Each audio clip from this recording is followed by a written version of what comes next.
What's up, everybody? Ryan Bresnahan back here with another talking point of the day/week. So today we're going to be going over the book Conscious Coaching. I don't have the hard copy with me. Now I rented it from the library, which was actually an amazing decision. Number one, I heeded the advice of my dad, and I did that. I usually don't rent from the library or check out a book because I actually like investing in a book and really putting emphasis on, hey, I am putting my money on this book to invest in myself. I think that adds more power to it, that adds more life to it in my perspective. But the benefit of what the library did for me was it made me read it in a certain amount of time. So I had a 5-week checkout for it, so I had to finish it in 5 weeks. Granted, I could return it or put it back and check it back out, but I wanted to finish it in 5 weeks, and I did. And this was an amazing book.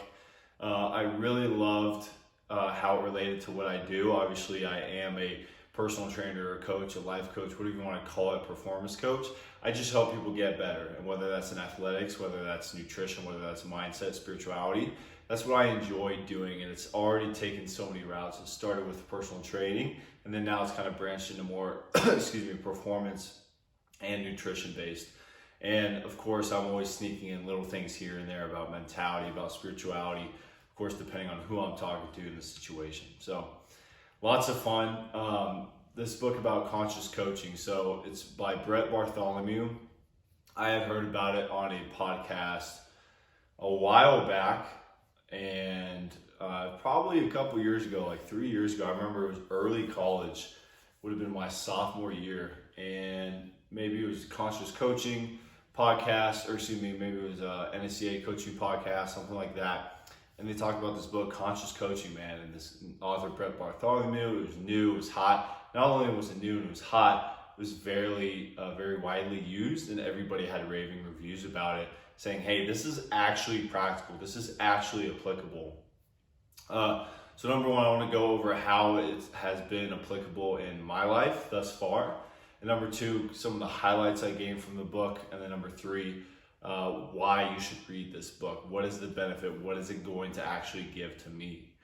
So number one, what have I used it thus far? So conscious coaching is split into different segments. Segment one, the author is describing himself, kind of what got him into coaching, what his story is, what's his why, right? And what I do love about it, it's similar to what I think any great why is. If there's no enemy within, there's no enemy without. The enemy without can do no harm, right? If you know yourself, you know your life. If you know yourself, you know others. It's all about self-introspection. So he talks about his own life and how we all go through times in life where we think we're something, we think something is this way, but until we really get into the nitty-gritty and journal about it and figure out what our why is and really just talk to ourselves, then that's what we need to do. So he starts off the book with that about journaling with yourself, asking yourself the real questions. I mean, Tony Robbins, a lot of people, they all say the quality of your life is dependent on the quality of your questions. And I couldn't agree more. So really starting off the book with that is something that's beautiful. And then he goes into coaching archetypes or athlete archetypes, meaning there's one called the Royal. That's the first one, where the Royal it's not saying, hey, it's always this person, but it's usually a kid that comes from a background that has a lot of affordances. Someone with a lot of affluence, someone that grows up with very nice performance coaching. They have no problem coming to you if their parents paying for it. Youth athlete, they have no problem just buying the most expensive over and over. They get the smoothies, they got the nice clothes. It's a different type of lifestyle, and that environment will affect someone's psyche, will affect someone's development differently, right? Because they're so used to having the best of everything. Now, according to this archetype, they can sometimes feel like they have the best of everything, so they have to be the best at everything. Meaning, when it comes time to show something that they may not be comfortable with, they'll do a lot of things to get out of that activity. So whether it's acting hurt, or whether it's acting out, whether it's creating a scene, or whether it's making the person in front of them go, stepping back, and they know that they're going to look stupid, and the next person after meeting them won't look as bad at the drill. So different things that you can pick out as a coach. You may notice a kid does something every time it's a hard drill that he's not good at. He acts something, his body language, whatever it is.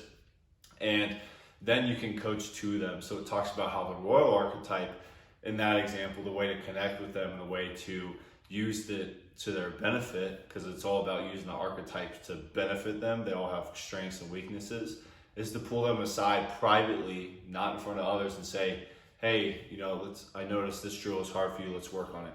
Bam. According to that book, most of the time, privately, the people won't care as much because you're not attacking them, or they don't feel attacked as head on as if you did in front of the group and say, hey guys, this guy's struggling with this.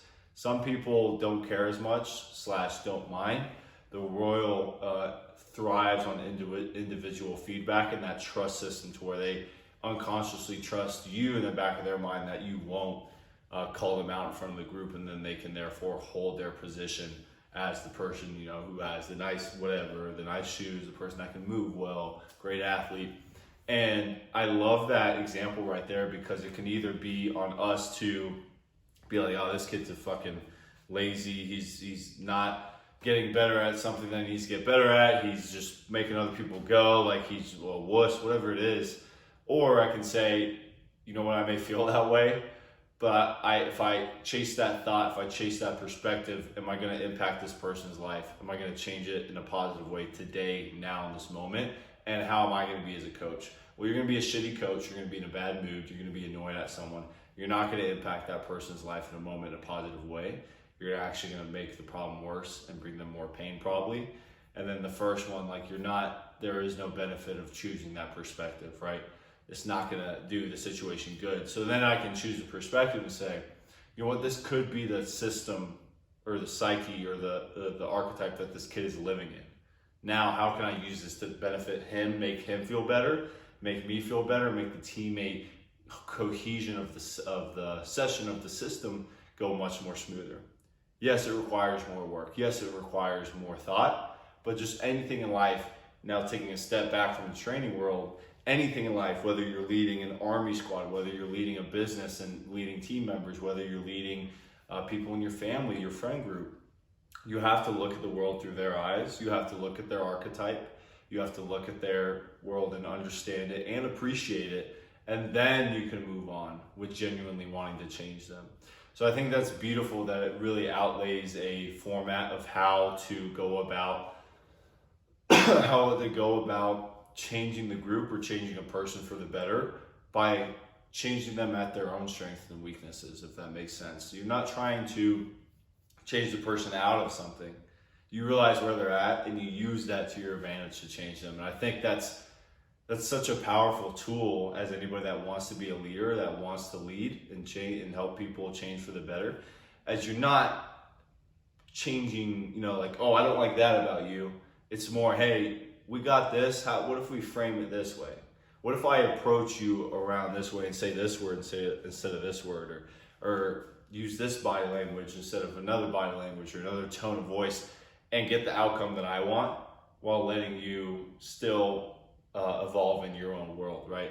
And I think that's just such a beautiful skill to be able to be had. So that's really, so far, some of the things that I went on 1 and 2 already, what the book is about, and then number 2, what I've already been learning. That's just one archetype. There's at least 15 in there, different ones, like the Wolverine, the Soldier, the Royal that we mentioned, the Overthinker, the Overanalyzer, many different ones, and they're all over. It's awesome. The Gladiator or something like that, the Crusader, that's what it is. So different ones that all these names mean something. And if you're a coach, if you're a leader, if you want to lead people, if you want to connect and relate to people, these are techniques, archetypes that can benefit you. And I've already been using it as it directly relates to my mission, my occupation, which is coaching, especially now, a lot of young athletes and even older adults, being able to relate to them, relate to how their framework is in their world, and be able to help them evolve and get to their goals while doing it in their way, right? It's kind of like when you want someone to do what you want to do, you get them to answer questions that you want, or you get them to think that their thoughts or your thoughts are their thoughts. It's the same thing if it coming from a genuine place. That's why you start with knowing your why, with really being introspective on why are you doing this, why do you want to learn this. That's how you get people to grow and impact the world and impact their world in a massive positive way and something that actually works. I struggled with this tons, especially with youth athletes. If I'm being quite transparent, I'm not the best relator in the world, but I have found it very easy to relate with adults. I've just always related with older people. I've been told I'm mature, whatever it is, I just find it easy and I find it enjoyable. It's not even like the easy part that I love. I just enjoy it. Like I truly like it. I really enjoy it. It's fun. It's awesome. It's amazing. And I had a hard time relating to youth kids because I would talk to them like adults. What'd you do this weekend? Oh, just hung out with friends. What'd you do? Just, hung out. Okay. Like, all right. But if I ask an adult that, hey, what'd you do this week? Oh, you know what? I did this. I'm a kid. And I'm like, oh, nice. What's your kid's name? And then we talk and we build a relationship. Now, I think that's great. But if I really want to improve anybody's life and give back and help someone get better and look at my why am I here on this earth? So I can serve and help improve other people's lives. Why am I discounting a big chunk of population that in my mission, where I'm at now, I'm gonna be working with? Why would I do that? Because I'm going against my own personal mission if I can't relate to youth. Now, this book helped me immensely in being able to do that. My favorite, so I'll combine two, so like what I'm using it now, and three, why you should use it right here. My favorite quote, sentence from the whole book was, I believe it was a piece of advice that the author Brett got from some guy in the army or special forces, something like that, in the military. And what he said, he was a leader, he was a commander of a unit or something like that. And he talked about how the greatest piece of advice he ever got from this guy was, when you're leading a group of people, be yourself and then turn up the volume on that. And it's so simple, and I love that so much because we may find ourselves thinking about a time where you want to lead someone, you want to connect with someone. Maybe it's a girl you like, maybe it's a young athlete. In my previous experience, my world, maybe it's a team, maybe it's a group of people. And you try to think about, you want to relate to them, and you may try to act a certain way. Oh, I think I should act like this. And maybe it didn't work out. The girl was like, could tell you were bullshit. And the group can tell you're bullshit. And the kid can tell you're bullshit. People know when you're trying to be something you're not, which sounds so simple, but of course I did it over and over again. And I think that's just something we all learn how to do, especially in your 20s. I'm only 22. I'm still learning, which I'm thankful for. People can call your bullshit. So be yourself and then turn up the freaking volume on yourself and just broadcast to the world who you really are. And regardless if you like the same things they like, if you watch the same sports they like. I don't watch sports. I'm not a huge sports guy. Like, they're cool, they're awesome, but I don't like sitting in front of a TV and watching other people do things, if that makes sense. I'd rather do it myself or just like do something better with my time, like better myself. That's just how I've always been. So I don't watch sports, and even with kids that love, like I have a kid that I really love coaching. He's a great person. I love him. He's a big basketball fan, and he just asked me, sure, he's like, you watch a basketball game? I'm like, no. Like, I don't. Maybe back then I'd be like, oh yeah, man, I'd try to act like I would, or like know a player. They can call your bullshit. I don't care that he plays basketball, and the thought doesn't cross my mind that, oh, if I say no, I don't watch basketball, he's going to doubt my ability as a coach. Like, that may be the reason why I've done that in the past. But the more authentic I am, and the more he's going to realize that I'm being me, and then even in relation to what I just said, like, I know my shit enough to help him benefit, and he's already seeing the benefits. He's going to like me way more ever than he would as if I gave him the same amount of training and he still liked the training, but I was bullshitting who I was. He would know that there's something off. Why is this guy trying to impress a 14-year-old, right? Why is this guy trying to impress me? People notice those things. It's like when you meet someone and you know they're trying to, like, there's just something off. Think about a time where you've met someone and they're trying to say certain things, maybe based on what you look like, what you're wearing, who they think you are, or you can just tell, like, you're acting like something. It's not a bad thing. It's a little bit off. Right? And that's not what I want. And it's already benefited me so much. Me and that kid have a great relationship. And I don't watch any of the basketball that he watches. And he loves that sport. But that's the fun part about it, is that you're showing people who you are. And I think especially now in this world, people appreciate authenticity. People appreciate you being real and being honest and being who you are. And I think that will always be appreciated. Now, that relates into why you should get this book, why you should invest in this book. Let me say this. This book will benefit you in any area of life. It will benefit you immensely. Think about how much more, even if it's just one person.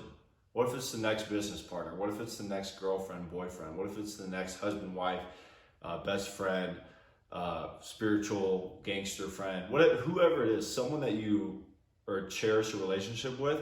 What if this book allows you to establish and really blossom a relationship that is more beneficial, more magical than it would be as if you didn't read this book? I think right there alone, that's the reason why to read this book, to be able to relate to others. Very, very, very strong skill to be able to relate and lead others, truly. Very rare, and this book helps encapsulate and helps water that skill for you. Now, if you are a coach, if you are a personal trainer, or anywhere in the health and fitness, or really anywhere in the leadership world, kind of like I just alluded to, but this book is it's written by a coach, Bartholomew, strength conditioning coach. If you are anywhere in the strength conditioning world, you should read this. I recommend this, because ask yourself all the questions I already asked. What would be the benefit? How great would it feel to be able to know who you are coaching, how they relate to you, how they relate to certain cues, to certain feedback, to certain relationship building skills, to certain times when you should say something, certain times how you should say something, when to call them out on something, when not to call them out on something, how to build them up. Think about how important of a skill that would be. Now, there's no knowledge that is beneficial without practice. So this knowledge in the book is great. The best part is that it's very simply explained and already practiced by people, and he urges you to practice it itself. So you read something, what I did, I would read it, I would write it down in my journal. Hey, this is this archetype, this is how you connect, this is the strengths and weaknesses of that archetype. Now, every single day I've been realizing that and applying it with different people that I coach and connecting with them.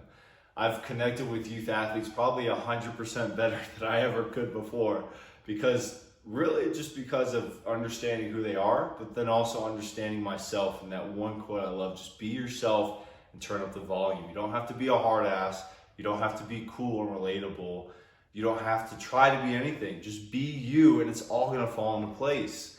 That is the beauty of it. So that is why you need to read Conscious Coaching, because this book can help you and benefit your relationships in your life and your ability to lead, inspire, and transform others to a better life. If you find any of this to be similar to your goal, to your why and interest, go read this book. It is a great one. Conscious Coaching by Bartholomew.